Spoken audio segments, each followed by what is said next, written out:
జేసీ ప్రభాకర్ రెడ్డిపై మద్యం వ్యాపారులు ఫిర్యాదు చేశారు. తాడిపత్రిలో 4 షాపులను మద్యం వ్యాపారులు దక్కించుకున్నారు. తన అనుమతి లేనిదే మద్యం షాపులు ప్రారంభించొద్దని జేసీ వార్నింగ్ ఇచ్చినట్లు మద్యం వ్యాపారులు చెప్తున్నారు. 15% కమిషన్ ఇచ్చాకే మద్యం షాపులు నిర్వహించాలని జేసీ ప్రభాకర్ రెడ్డి బెదిరిస్తున్నారని వ్యాపారులు వాపోయారు. దీంతో తాడిపత్రిలో ఇంకా మద్యం షాపులు ప్రారంభించలేదంటున్నారు. తమకు భద్రత కల్పించాలని ఉన్నతాధికారులకు ఫిర్యాదు చేశారు. రైట్, దీనికి సంబంధించిన పూర్తి సమాచారం మా కరెస్పాండెంట్ శివారెడ్డిని అడిగి తెలుసుకుందాం. శివారెడ్డి, చెప్పండి, దీనికి సంబంధించి మొదటి నుంచి మద్యం షాపులు కూటమి ప్రభుత్వానికి చెందిన వ్యక్తులకే వెళ్లిపోయినాయి అనేది ఒక టాక్ అయితే, కమిషన్లు గురించి మొదటి నుంచి ఒక టాక్ వినిపిస్తుంది. ఇప్పుడు వ్యాపారులు చెప్తున్న దాన్ని బట్టి ఇది వాస్తవంగా కనిపిస్తోంది. ఇప్పుడు ప్రస్తుతం మద్యం వ్యాపారులు ఏమంటున్నారు?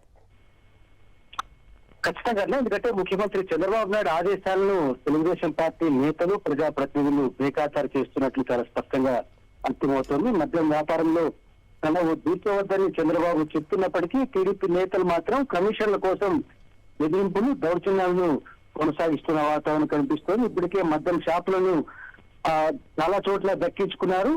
ఇతరులకు, ఇతర ప్రాంతాలకు సంబంధించిన వారికి మద్యం షాపులు వచ్చినా వాటిని ప్రారంభించడానికి మాత్రం అనుమతి ఇవ్వడం లేదు. తమకు కమిషన్ ఇవ్వండి, లేదంటే షాపులైనా అప్పచెప్పండి చాలా స్పష్టంగా డిమాండ్ చేస్తున్న పరిస్థితి కనిపిస్తోంది. ఉమ్మడి అనంతపురం జిల్లాకు సంబంధించి తాడిపత్రి నియోజకవర్గంలో 97, 100, 89, 93 ఈ 4 షాపులు విజయవాడకు చెందిన గోపీనాథ్, గురునాథం ఈ ఇద్దరు వ్యక్తులకు ఈ మద్య వ్యాపారానికి సంబంధించి లాటరీలో ఈ 4 షాపులు దక్కాయి. అయితే ఇప్పటిదాకా అంటే మద్యం సిస్టమ్ పాలసీ అమలై నెలలు గడుస్తున్నప్పటికీ ఇప్పటిదాకా తాడిపత్రిలో 4 షాపులు మాత్రం ప్రారంభం కానివ్వడం లేదు. దీనికి తెలుగుదేశం పార్టీ నేత, అదేవిధంగా మాజీ ఎమ్మెల్యే జేసీ ప్రభాకర్ రెడ్డి అడ్డుపడుతున్నట్లు ఆరోపణలు వ్యక్తమవుతున్నాయి. తనకు కమిషన్ అయినా ఇవ్వండి, లేదంటే షాపులన్నా అప్పగించి మీరు వెళ్ళిపోండి అని బెదిరిస్తున్నట్లు జేసీ వర్గీయుల పైన చాలా స్పష్టంగా ఆరోపణలు. ఈ నేపథ్యంలోనే ఉన్నతాధికారులకు ఫిర్యాదు చేసినట్లు చాలా స్పష్టమైన సమాచారం అందుతోంది. ఒకవైపున తమకు భద్రత కల్పించండి, తాడిపత్రిలో వ్యాపారం చేస్తున్నందుకు, ఎందుకంటే ఇప్పటికే 4 షాపులు లాటరీ విధానంలో తగిలాయి. వాటిని ప్రారంభించుకునేందుకు మాత్రం అక్కడ జేసీ ప్రభాకర్ రెడ్డి ఆయన వర్గీయులు అనుమతించడం లేదు.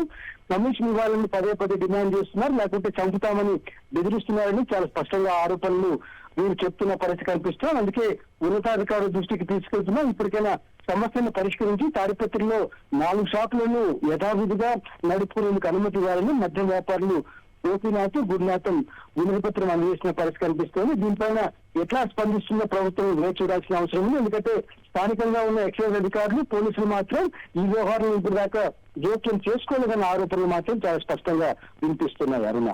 Okay Shivareddy, thank you.